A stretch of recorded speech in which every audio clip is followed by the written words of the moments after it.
There are some people who make do with what life throws at them.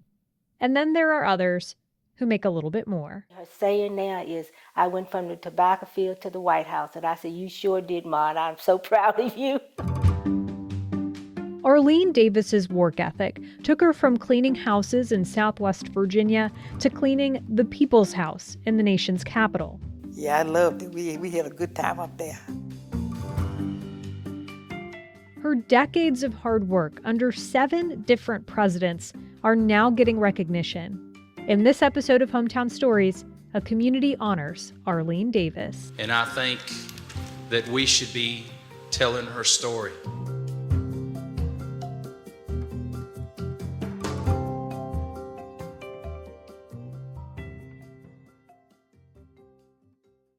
In a small southern Virginia town where everyone knows everyone, word can travel fast. That's how reporter Michaela Shelton first got to know the story of Arlene Davis. Tim Dudley reached out to me.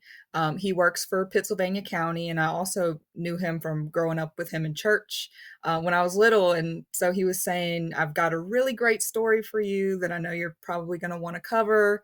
We're actually going to be... That's how it began. Word of mouth among the community and an effort to honor one of their homegrown successes. I was really excited. I couldn't wait to reach out. So Michaela gets connected with a woman named Eveline Potter. You know, I told her who I was, and she was like, oh, you lived right down the road from us. She was like, I remember seeing you playing ball in the front yard with your dad almost every day. And I was like, no way, this is just crazy and very full circle. Eveline then arranged for Michaela to meet her mother, Arlene Davis, and they start Arlene's story at the beginning. She grew up in Halifax County, and she didn't grow up in a very wealthy family. They didn't make much on the tobacco farm. And when she was in 8th grade, her dad actually passed away. And so back then, the kids were expected to help out raising the younger kids. And she was actually the oldest of 10 siblings.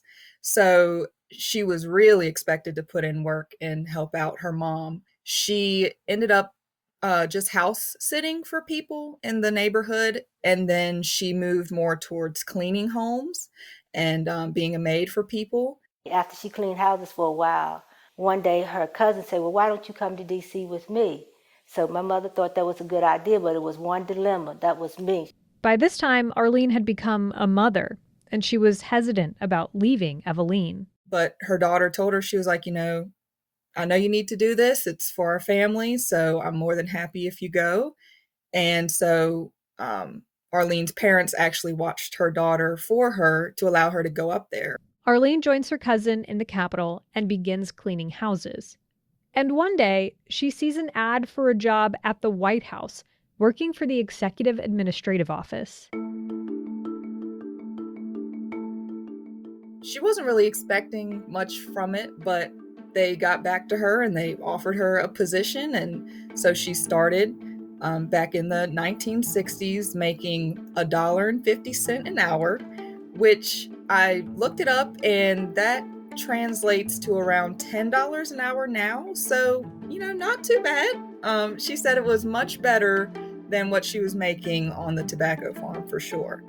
The year is 1967, and Arlene jumps in with both feet. Yeah, I loved it. We had a good time up there. Arlene worked at the White House under 7 different presidents, Lyndon Johnson to Bill Clinton, for 28 years. And she recalls meeting interesting dignitaries and leaders, including Nelson Mandela. She loved working at the White House because she met so many different people there, And she said with each administration, they had their own different attitudes and their own way of doing things. And she was also impressed with the first ladies there. Eveline, who lived with her grandparents, would spend her summers with her mom in D.C. They didn't live in the White House. They lived on Capitol Hill, but she was always able to go in and see things. And then at Christmas, she would go up there as well. But she said that it really inspired her to work hard. Her mom said she did not want her to have to work as hard as she did. But, Eveline was saying that she continued to really work and until she retired because of the inspiration that her mom had on her life. After a while, Arlene earns a leadership position, and eventually she oversees a staff of more than 30 people.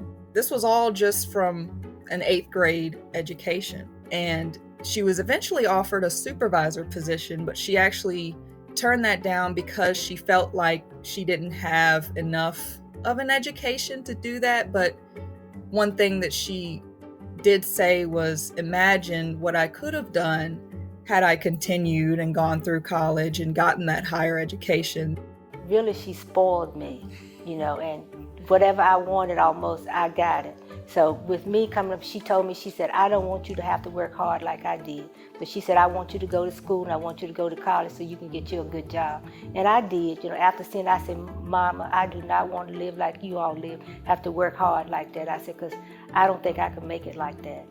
So she inspired me, to be a hard worker, to do what you had to do on your job, and I did. After she retired in 1994, Arlene moves back to Southside Virginia. But she held tight to her White House experience and loved to share her stories with friends, family, and neighbors. She said she still receives Christmas cards today from the White House, which is really cool.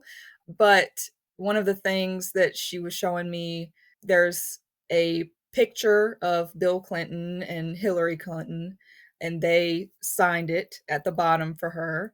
And then also she has a letter from Ronald Reagan, basically thanking her for her work at the White House and saying how things would not run as smoothly if they didn't have, tidy spaces to work, and how much of a role that her work plays in what they're able to do. But recognition from her hometown didn't come until recently. Well, good evening, ladies and gentlemen. Let's try that again, see who's awake. Good evening, ladies and gentlemen. There you go. That's how a preacher does it on Sunday morning, right? That right? In 2020, the Pittsylvania County Board of Supervisors presented Arlene with a certificate of excellence for her outstanding career at the White House. But given that it was COVID and people had to stay away from each other, the board decided she was due for something more. With her accomplishment at what she has done, I didn't feel like we had done her justice. And I think that we should be telling her story.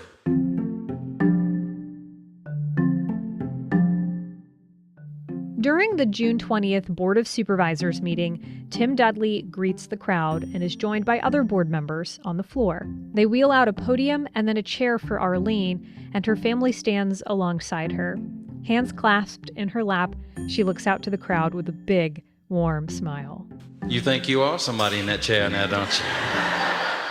Arlene giggles and nods her head yes. Pittsylvania County Board of Supervisors Resolution 2023-06-02. Resolution declaring July 11th, that's your birthday, ain't it? All right. July 11th as Arlene Poindexter Davis Day in Pittsylvania County. There you go. That's okay.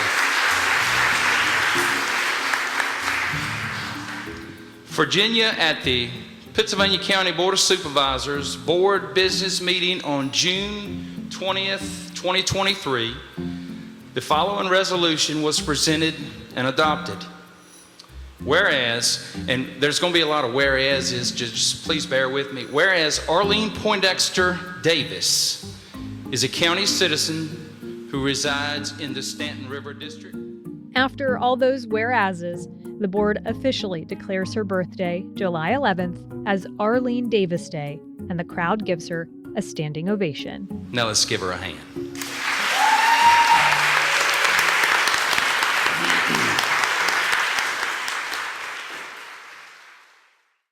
What followed were letters read from the region's lawmakers and remarks from other board members, including Robert Tucker Jr. Ms. Davis, it is certainly a pleasure to see you face to face. I applaud you and I salute you and I celebrate you, especially on the wake or in the wake of Juneteenth, when effectively that ended slavery in this country. So thank you, and thank God for all of the contributions you made to this nation. Tucker invites Anita Royston, president of the local chapter of the NAACP, to deliver remarks.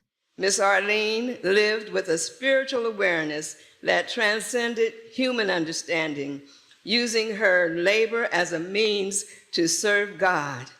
Her trustworthiness at the highest levels made her a respected source of knowledge. She exemplifies the journey of learning from experience, developing expertise, and guiding others toward professionalism. Her longevity speaks to a job well done. Her story represents a vital part of the silent history that we, the living, must give voice to, ensuring that those who follow recognize the diverse avenues leading to a dynamic and fulfilling success. And finally, her daughter Eveline comes to the podium. But she did what she was supposed to do, and she was dedicated to her job. I know when I used to have to go up there for the summer to stay with my mother, I would come down to pick her up with my stepdad. My mother would come out of that executive office building, swinging her pocketbook, and like you would thought she was the president's wife. And she would get in the car, and I say, "Ma, you tired?" "Oh, no, indeed," because see, she loved what she was doing. "Mother, I'm proud of you. Thanks for all you did. You instilled working hard in me. And Tim and this board of supervisors, a job well done."